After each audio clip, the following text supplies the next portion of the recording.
भगवान श्री कृष्ण कहते हैं, उद्धव जी, यह मनुष्य शरीर मेरे स्वरूप ज्ञान की प्राप्ति का, मेरी प्राप्ति का मुख्य साधन है। इसे पाकर जो मनुष्य सच्चे प्रेम से मेरी भक्ति करता है वह अंतःकरण में स्थित हुआ मुझ आनंद स्वरूप परमात्मा को प्राप्त हो जाता है।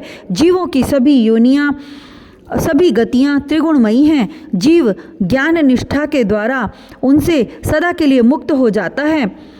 सत्व रज आदि गुण जो दिख रहे हैं वे वास्तविक नहीं हैं, माया मात्र हैं। ज्ञान हो जाने के बाद पुरुष उनके बीच में रहने पर भी, उनके द्वारा व्यवहार करने पर भी उनसे बंधता नहीं। इसका कारण यह है कि उन गुणों की वास्तविक सत्ता ही नहीं है। साधारण लोगों को इस बात का ध्यान रखना चाहिए कि जो लोग विषयों के सेवन और उदर पोषण में ही लगे हुए हैं उन असत पुरुषों का संग कभी भी न करें, क्योंकि उनका अनुगमन करने वाले पुरुष की वैसी ही दुर्दशा होती है जैसे अंधे के सहारे चलने वाले अंधे की। उसे तो घोर अंधकार में ही भटकना पड़ता है। उद्धव जी, पहले तो परम यशस्वी सम्राट इलानंदन पुरुरवा उर्वशी के विरह से अत्यंत बेसुध हो गया था। पीछे शोक हट जाने पर उसे बड़ा वैराग्य हुआ और तब उसने यह गाथा गाई। राजा पुरुरवा नग्न होकर पागल की भांति अपने को छोड़कर भागती हुई उर्वशी के पीछे अत्यंत विवल होकर दौड़ने लगा और कहने लगा, देवी निष्ठुर हृदय, थोड़ी देर ठहर जा, भाग मत। उर्वशी ने उसका चित्त आकृष्ट कर लिया था। उन्हें तृप्ति नहीं हुई थी। वे क्षुद्र विषयों के सेवन में इतने डूब गए थे कि उन्हें वर्षों की रात्रियां न जाती मालूम पड़ी और न तो आती। पुरुरवा ने कहा, हाय हाय, भला मेरी मूढ़ता तो देखो, काम वासना ने मेरे चित्त को कितना कलुषित कर दिया। उर्वशी ने अपनी बाहुओं से मेरा ऐसा गला पकड़ा कि मैंने आयु के न जाने कितने वर्ष खो दिए। ओह, विस्मृति की भी एक सीमा होती है। हाय हाय, इसने मुझे लूट लिया। सूर्य अस्त हो गया या उदित हुआ यह भी मैं न जान सका। बड़े खेद की बात है कि बहुत से वर्षों के दिन पर दिन बीतते गए और मुझे मालूम तक न पड़ा। अहो, आश्चर्य है, मेरे मन में इतना मोह बढ़ गया जिसने नरदेव शिखामणि चक्रवर्ती सम्राट मुझ पुरुरवा को भी स्त्रियों का क्रीड़ा मृग खिलौना बना दिया। देखो, मैं प्रजा को मर्यादा में रखने वाला सम्राट हूँ। वह मुझे और मेरे राजपाट को तिनके की तरह छोड़कर जाने लगी और मैं पागल होकर नंग धड़ंग रोता बिलखता उस स्त्री के पीछे दौड़ पड़ा। हाय हाय, यह भी कोई जीवन है। मैं गधे की तरह दुलत्तियाँ सहकर भी स्त्री के पीछे पीछे दौड़ता रहा। फिर मुझ में प्रभाव, तेज और स्वामित्व भला कैसे रह सकता है? स्त्री ने जिसका मन चुरा लिया उसकी विद्या व्यर्थ है। उसे तपस्या, त्याग और शास्त्राभ्यास से भी कोई लाभ नहीं और इसमें संदेह नहीं कि उसका एकांत सेवन और मौन भी निष्फल है। मुझे अपनी ही हानि लाभ का पता नहीं, फिर भी अपने को बहुत बड़ा पंडित मानता हूँ। मुझ मूर्ख को धिक्कार है। हाय हाय, मैं चक्रवर्ती सम्राट होकर भी गधे और बैल की तरह स्त्री के फंदे में फंस गया। मैं वर्षों तक उर्वशी के होठों की मादक मदिरा पीता रहा पर मेरी काम वासना तृप्त न हुई। सच है, कहीं आहुतियों से अग्नि की तृप्ति हुई है। उस उल्टा ने मेरा चित्त चुरा लिया। आत्माराम जीवन मुक्तों के स्वामी इंद्रियातीत भगवान को छोड़कर और ऐसा कौन है जो मुझे उसके फंदे से निकाल सके?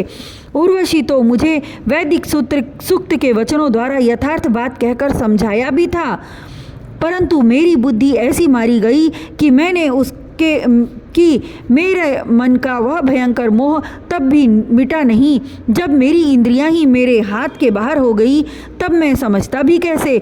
जो रस्सी के स्वरूप को न जानकर उसमें सर्प की कल्पना कर रहा है और दुखी हो रहा है, रस्सी ने उसका क्या बिगाड़ा है? इसी प्रकार इस उर्वशी ने भी हमारा क्या बिगाड़ा, क्योंकि स्वयं मैं ही अजितेंद्रिय होने के कारण अपराधी हूँ। कहाँ तो यह मैला कुचैला दुर्गंध से भरा हुआ अपवित्र शरीर और कहाँ सुकुमारता, पवित्रता, सुगंध आदि पुष्पोचित गुण, परंतु मैंने अज्ञानवश असुंदर में सुंदर का आरोप कर लिया। यह शरीर माता पिता का सर्वस्व है अथवा पत्नी की संपत्ति, यह स्वामी की मोल ली हुई वस्तु है, आग का ईंधन है अथवा कुत्ते और गिद्धों का भोजन, इसे अपना कहें अथवा सुहृद संबंधियों का, बहुत सोचने विचारने पर भी कोई निश्चय नहीं होता। यह शरीर मल मूत्र से भरा हुआ अत्यंत अपवित्र है। इसका अंत यही है कि पक्षी खाकर विष्टा कर दे, इसके सड़ जाने पर इसमें कीड़े पड़ जाएं अथवा जला देने पर यह राख का ढेर हो जाए। ऐसे शरीर पर लोग लट्टू हो जाते हैं और कहने लगते हैं, ओह इस स्त्री का मुखड़ा कितना सुंदर है, नाक कितनी सुघड़ है और मंद मंद मुस्कान कितनी मनोहर है। यह शरीर त्वचा, मांस, रुधिर, स्नायु, मेधा, मज्जा और हड्डियों का ढेर और मलमूत्र तथा पीव से भरा हुआ है।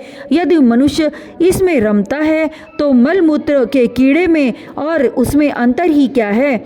इसलिए अपनी भलाई समझने वाले विवेकी पुरुष को चाहिए, विवेकी मनुष्य को चाहिए कि स्त्रियों और स्त्री लंपट पुरुषों का संग न करे। विषय और इंद्रियों के संयोग से ही मन में विकार होता है, अन्यथा विकार का कोई अवसर ही नहीं है। जो वस्तु कभी देखी या सुनी नहीं गई है उसके लिए मन में विकार नहीं होता। जो लोग विषयों के साथ इंद्रियों का संयोग नहीं होने देते उनका मन अपने आप निश्चल होकर शांत हो जाता है। अतः वाणी, कान और मन आदि इंद्रियों से स्त्रियों और स्त्री लंपटों का संग कभी नहीं करना चाहिए। मेरे जैसे लोगों की तो बात ही क्या, बड़े बड़े विद्वानों के लिए भी अपनी इंद्रियां और मन विश्वसनीय नहीं है। भगवान श्री कृष्ण कहते हैं, उद्धव जी, राजराजेश्वर पुरुरवा के मन में जब इस तरह के उद्गाद उठने लगे तब उसने उर्वशी लोक का परित्याग कर दिया। अब ज्ञानोदय होने के कारण उसका मोह जाता रहा और उसने अपने हृदय में ही आत्मस्वरूप से मेरा साक्षात्कार कर लिया और वह शांत भाव में स्थित हो गया। इसलिए बुद्धिमान पुरुष को चाहिए कि पुरुरवा की भांति कुसंग छोड़कर सत्पुरुषों का संग करे। संत पुरुष अपने सदुपदेशों से उसके मन की आसक्ति नष्ट कर देंगे। संत पुरुषों का लक्षण यह है कि उन्हें कभी किसी वस्तु की अपेक्षा नहीं होती, उनका चित्त मुझ में लगा रहता है, उनके हृदय में शांति का अगाध समुद्र लहराता रहता है। वे सदा सर्वदा सर्वत्र सब में सब रूपों से स्थित भगवान का ही दर्शन करते हैं। उनमें अहंकार का लेश भी नहीं होता। फिर ममता की तो संभावना ही कहाँ है। वे सर्दी, गर्मी, सुख, दुख आदि द्वंद्वों में एक रस रहते हैं तथा बौद्धिक, मानसिक, शारीरिक और पदार्थ संबंधी किसी प्रकार का भी परिग्रह नहीं रखते। परम भाग्यवान उद्धव जी, संतों के सौभाग्य की महिमा कौन कहे। उनके पास सदा सर्वदा मेरी लीला कथाएं हुआ करती हैं। मेरी कथाएं मनुष्यों के लिए परम हितकर हैं। जो उनका सेवन करते हैं उनके सारे पाप तापों को तो वो ढो डालती हैं। जो लोग आदर और श्रद्धा से मेरी लीला कथाओं का श्रवण, गान और अनुमोदन करते हैं वे मेरे परायण हो जाते हैं और मेरी अनन्य प्रेममयी भक्ति प्राप्त कर लेते हैं। उद्धव जी, मैं अनंत अचिंत्य कल्याणमय गुण गणों का आश्रय हूँ। मेरा स्वरूप है केवल आनंद, केवल अनुभव, विशुद्ध आत्मा। मैं साक्षात पर ब्रह्म हूँ। जिसे मेरी भक्ति मिल गई वह तो संत हो गया, अब उसे कुछ भी पाना शेष नहीं है। उनकी तो बात ही क्या, जिसने उन संत पुरुषों की शरण ग्रहण कर ली उसकी भी कर्म जड़ता, संसार भय और अज्ञान आदि सर्वथा निवृत्त हो जाते हैं। भला जिसने अग्नि भगवान का आश्रय ले लिया उसे शीत, भय अथवा अंधकार का दुख हो सकता है। जो इस घोर संसार सागर में डूब उतर रहे हैं उनके लिए ब्रह्मवेत्ता और शांत संत ही एकमात्र आश्रय हैं।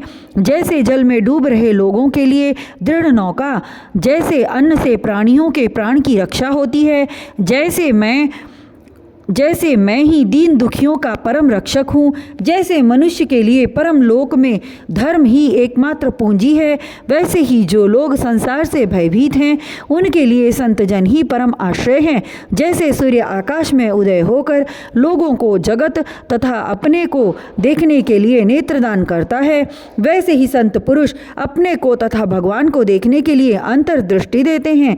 संत अनुग्रहशील देवता हैं, संत अपने हितैषी सुहृद हैं, संत अपने प्रियतम आत्मा हैं और अधिक क्या कहूँ, स्वयं मैं ही संत के रूप में विद्यमान हूँ। प्रिय उद्धव, आत्म साक्षात्कार होते ही इलानंदन पुरुरवा को उर्वशी के लोक की स्पृहा न रही। उसकी सारी आसक्तियाँ मिट गई और वह आत्माराम होकर स्वच्छंद रूप से इस पृथ्वी पर विचरण करने लगा।